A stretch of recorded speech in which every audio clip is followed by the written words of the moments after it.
Hi, welcome everyone to 90-day experiment out of pressure into pleasure. This is week number 6 of my videos.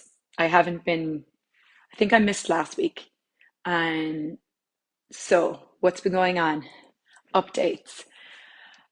It has been a very rainy, overcast, heavy energy here all week in Ireland. Last week was beautiful, right? So, I have been feeling it. I've been feeling the weather. I've been feeling the heaviness of what's going on around the world at the moment. Um, and it's been a pretty intense week. So I want to talk today about like what do you do when it isn't pleasure, right?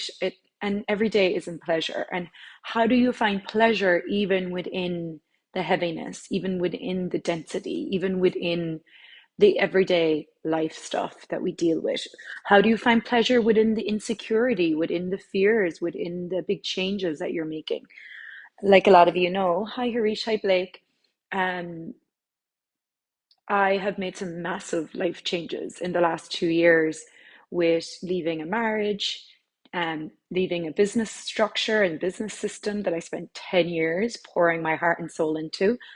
And I'm spending some time in Ireland at the moment with family, and there's so many things that bring me pleasure. And there's still life, right? There's still insecurities, there's still fears. And I will say this week has been pretty intense. Hi, Ola, in that I've been feeling very tired.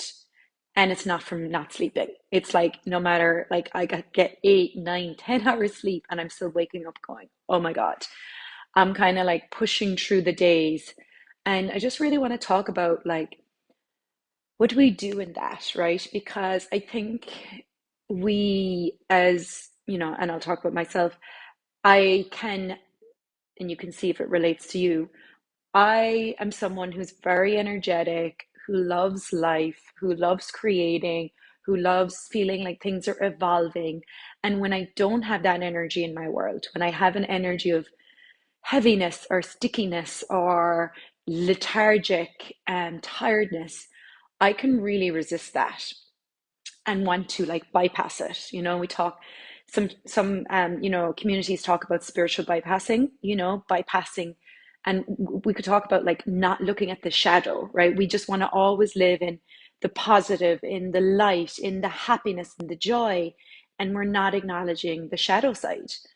And we're trying to bypass it, spiritual bypass. Get like, don't look at the negative, only go to positive. And um, that that is that is exhausting to try to always live in the positive and in the light side. And what I am more interested in looking at now is like, okay, how can I be with all of this without bypassing it and also not getting stuck in it, right? So I had a big energy session yesterday, an energy healing session last night. Really, really, a lot of stuff came up in that I'll talk about another time. And the person doing the session with me said to me, "You're going to have some emotions come up after this. You're going to take some time to integrate the session." And okay, I've been in the energy healing world a while. I get how this works. And then this morning I woke up and I was so emotional, and I didn't expect the emotion to come that quickly. So I was like, okay.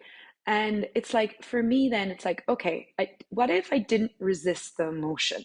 What if I didn't try to talk myself out of it? Because I'm really good at perspective shifts. You know, if something is going on, changing the perspective, reframing it, which is great, right? It's great to be able to reframe things in your mind because you want to be aware of what you're like the thoughts that you're feeding your mind. And at the same time, there is something beautiful just allowing the emotions to be there. You know, if it's sadness, if it's loneliness, if it's just this kind of sense of unknown, to allow it to be there, to allow the emotions to come up, to, if it's disappointment, um, to actually be in it just for a day even, like, and emotions are energy in motion. I talk about this all the time. Emotions are energy in motion, they will move. But if we're constantly bypassing the emotions, right? We have all these emotions that are just building up and they're never allowed to be felt. They're never allowed to be there. And so when the emotions come up, it's like looking at, okay, can I be with it, not bypass it, not try to go off and get an energy healing session or get my bars run or go to yoga, like, because they would be my initial thing is when stuff comes up, I want to change it right away, right? Like I'm like, okay, what do I need to do? What do I need to create? Do I need to go to hot yoga? Like, let me go move, like whatever it is. And it's just funny this week because it's been raining and pretty heavy every day here. Like I haven't been able to go walking like I usually do, or like I've had to kind of like today, especially, I've had to just sit with it. Um, and then when I sit with it, I'm like, okay, now how can I support myself in this, right? Because I don't want to wallow in it and get stuck in it either. And what I've found lately is having rituals, and this is where the pleasure comes in. How can I have pleasure even in the uncomfortable, even in the emotions, even in the sadness, even in the tears? And I had an Alcalgic record reading a couple of years ago, and it validated a lot of things I knew already. And one of the things my guides told me was that, like, you are being called into rituals, you're being called back into ceremony, into connecting with your ancestors. Like, and one of the things they said, it's like you have a cacao pot and you're putting everything in there: music, movement, writing, like, um, the art, nature, like all the things. And that was so true for me at that time. That was starting to happen to me. At that time, I'd started to drink cacao. I created a cacao ceremony with a friend of mine. She had the cacao, and I did the chakra movement dance with it. And that started to show me how much I was missing that container of a circle of women gathered, drinking cacao, moving your bodies, talking about what you want to create, like being true, being honest, like that. Those kind of ceremonies that for me, I realized how much I was missing that after spending years in classes that were in hotels that were like big numbers. My heart and my body was yearning and calling out for this different type of ceremony, a different type of ritual. And I had let go of a lot of things that really nurtured my soul. One of them being oracle cards. Like, I started using angel cards when I was 16. So oracle cards, angel cards, guidance cards, like they are so beautiful. Like they warm my heart, they feed my soul. And it's so simple. Get up in the morning. I have different types of cards. I have goddess cards, Mother Mary cards. These ones are the spirit animals, which are beautiful. I have another set of cards, which is like earth spirit cards. I have fairy cards, and get up in the morning and I pull a card. Even if I'm in some heaviness, those little rituals bring me pleasure. And that's where it's like, okay, what can I find that will nurture my soul and my body, even in the heaviness, even in the unknown or the overwhelming emotions that might be coming up?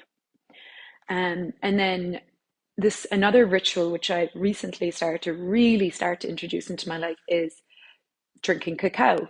I actually host monthly cacao ceremonies now here. And so I have my own ceremonial cacao that I get from Guatemala.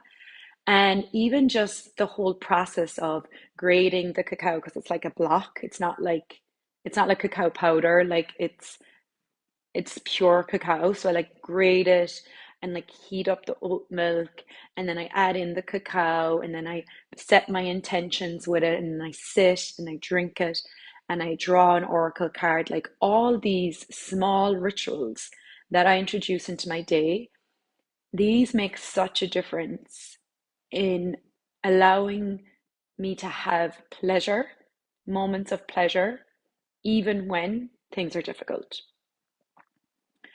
And one of the things about the rituals is that when I went to Bali, I really got to see the power of ritual because the Balinese people are so connected to ceremonies. They have ceremonies like once a month where they shut down their businesses, they all gather in community, they celebrate, they have ceremonies to like honor different gods and goddesses. Um, and it's all it what they've shown me is that rituals actually keep the soul whole, and that when we get so far away from rituals, we disconnect, we separate from our spirit, our soul fragments, and in the Western world there's so much separation, there's so much um like everything becomes so insular, you get separated from community, you get separated from friends, from family, you're very much in your own insular world. And I found that being in Bali really got to see how the rituals keep them whole, and how even just the offerings that they have offerings like 3 times a day, and they have a temple in their house or a temple in their workplace, and they just go to the temple. And the temple could be just like an altar that they created, and they make an offering. They pray to the gods, to their ancestors, they honor their ancestors. And it's this beautiful, again, ritual that keeps them whole. It keeps them connected to something greater than just themselves. And that's where I see, like, okay, we can be in the uncomfortable and in the emotions and not bypass them, and at the same time stay connected to like the wholeness within us. Like, we're not broken, we're just a little lost, like, and so even within whatever's going on in your world today, it's like, how can you find pleasure even in that? Like, another ritual I really love is aromatherapy oils. I have, the doTERRA oils. I love like just putting some lavender on my hand and like smelling it. And all of these practices too, like the smelling the oils, is activating your senses, and then you're breathing, and now you're regulating your nervous system, and now you're self-soothing. So the rituals, not only do they connect you to something greater than yourself, they also teach you how to self-soothe your system.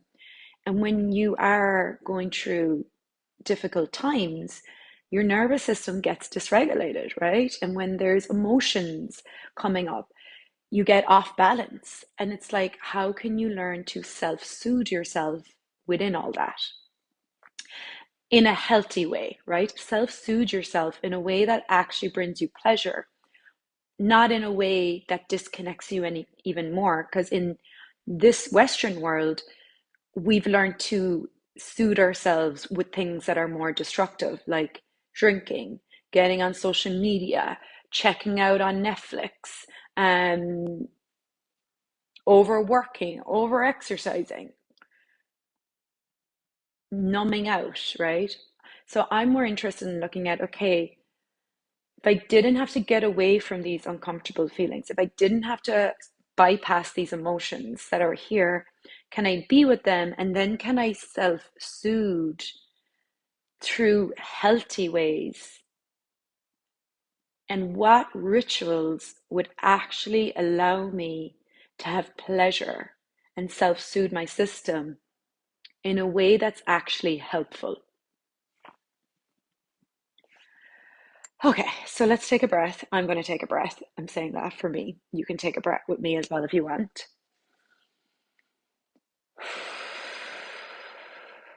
So, one of the breathing patterns I like to use to calm my nervous system, to down regulate and bring me into my body and take me out of this mind, is inhaling through my nose and then blowing out my mouth. It's called candle breathing.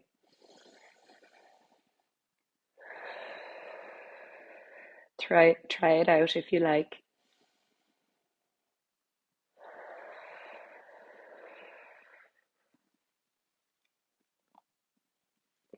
It's a beautiful practice to have your own connection to breath.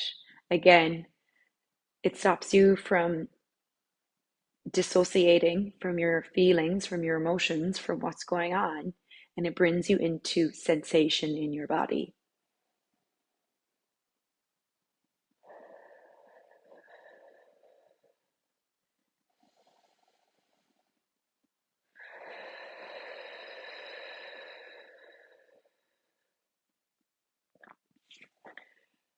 Okay, so even just another ritual, breathing, taking one song, play a song for 4 minutes and do this breath pattern.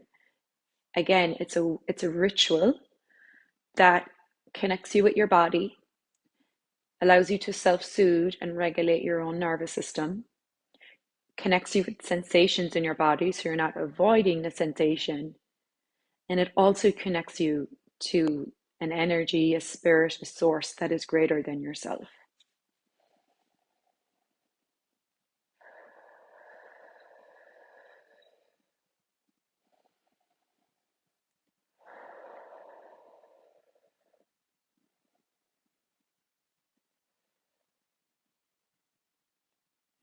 And then the more I introduce these rituals in my day, the more when things happen, triggers come up, the more then that becomes my go-to rather than checking out on social media, doom scrolling, overeating, over drinking, like whatever those behaviors are, right?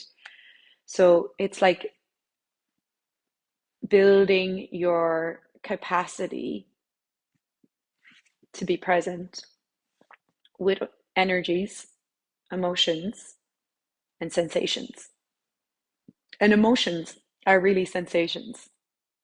And so much of us, our world has created so we don't want to feel sensation. We want to get away from it, or we want to intellectualize it, or we want to talk about why it is we're feeling what we're feeling and have all the great awareness that we have. But awareness is not enough to change. We have to go into the body. 80% of healing is through the body, 20% is through the mind. So these little practices like breathing, even like touching, bringing physical touch to your body,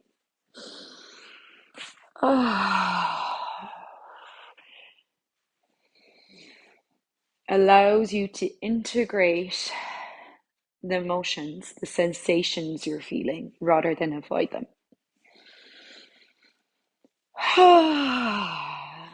Sound. Sound also allows you to integrate sensation and also allows you to free up frozen energy. So a lot of these emotions are energy that's frozen that just needs to release. So sound, breath, movement, and touch. They're like your four go-to practices for regulating your nervous system, for helping you integrate emotions and sensations without having to avoid them. So inhaling through your nose and then just like a sigh out. And even as I do that, then I can start to feel tension in my spine. And then maybe you want to move the tension.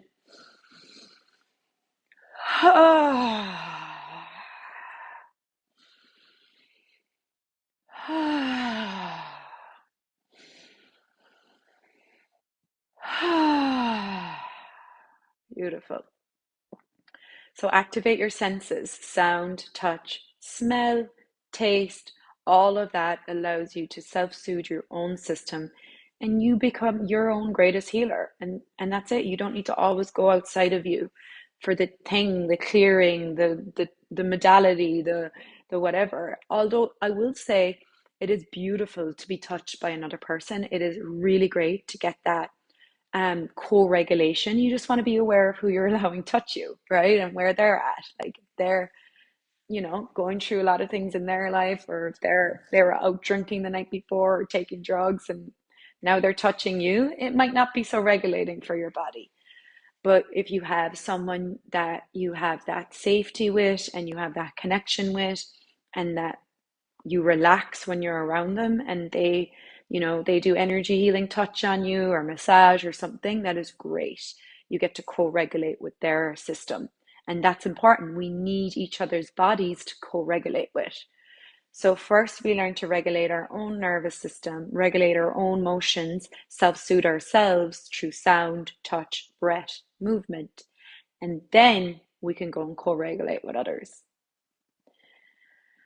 So we do require each other. That is important, right? We need our tribe, we need our community, we need people around us. We just want to make sure that they're people that are good to be around. Of course, everyone has their off days and time, but overall. Um, okay, I think that's it for today. Let me know in the comments, like, what do you do for rituals if you have any? So far, I mentioned the rituals that I enjoy: aromatherapy oils, breathing in the smells, lighting a candle, drinking a cup of herbal tea, making ceremonial cacao, sitting in like my own little ceremony with the cacao, setting intentions, drinking it, listening to music, moving, breathing. I think I'm going to get up after this, and some of you might know my friend Emily Russell has a breathwork membership, so I'm going to go listen to one of her replays and practice and just do the breath pattern with music playing. That to me is also another ritual. Oh, going out in nature. It does look like it's kind of stopped raining here, so I am going to go to the forest and walk with my dog. Another really self-soothing ritual. And movement. That for me too is like key. A lot of you know I facilitate movement online and in person, but like, so a lot of times, like, I'm facilitating the movement because I really need it. And then also sometimes I'll just go, I have a yoga mat over here, play some music, move a little bit, shake it out, move out that tension, breathe with it, move with it, sound it out. Um, yeah, I also love hot yoga. Like, the sweating for me is like a ritual. Sauna and the cold plunge. We have a place here, a local place that has it's natural. It's like spring water lake, and then we have saunas as well. So sometimes I'll go there and do the sauna and then do the spring water lake. That is another ritual. And like, so for me, it's like I turn everything into a ritual, right? Like, if I'm going to the lake, I'm like asking the water for healing. I'm asking for clarity. If I'm drinking cacao, I'm asking the cacao questions. I'm asking nature. I'm asking the earth to show me things. So that's where you get to really receive um and open up your world through your intentions, and your intentions are powerful. So the little small things you're doing in your day, you can turn into rituals with your intention, with your question, um, and set up your daily life to nurture you and be pleasure for you, even in the uncomfortable, even in the hard times, the messy times, the heavy times. Okay. Lovely to see you too, Sarah. Oh, Sarah said bat and candles. Oh my God, I can't believe I forgot the bat. That is like, I'm like 3 times a week in the bat, Epsom salt baths with my oils. I have my angel cards next to me. I light a candle. Oh, love it. I also have started to do rituals with my hair, where I've created I got like some coconut oil, I got castor oil, and I got this other oil called camelina oil. Apparently, the Egyptian goddesses used to use it. And so I do a mix of, because castor oil is very thick, but it's great to help your hair grow thick. Um, and it's supposed to be anti-aging. So I'll mix castor oil and the camelina oil, and then I add in frankincense oil, like the drops. I have the pure oils, rosemary and lavender. which all helps thicken your hair and helps it grow. I actually just last night I actually added that. I put that in my hair, went for a bath, and I have a seaweed mask that my friend got me here in Ireland. So it's the seaweed from Ireland. So I put on the seaweed mask, I'll put the oil in my hair, I'll go for a bath, and then I slept overnight with the mask and the oil in my hair and then washed it out today. So those again are beautiful rituals, and like these are like ancient rituals that like the high priestesses and the goddesses use, like Cleopatra. This is what she would do with her hair. So again, it's like really these beautiful rituals and that are ancient and at the same time so healing. So I love that as well. Okay, if there's any other rituals I haven't mentioned, please go ahead and mention them. I think we're all helping each other here out.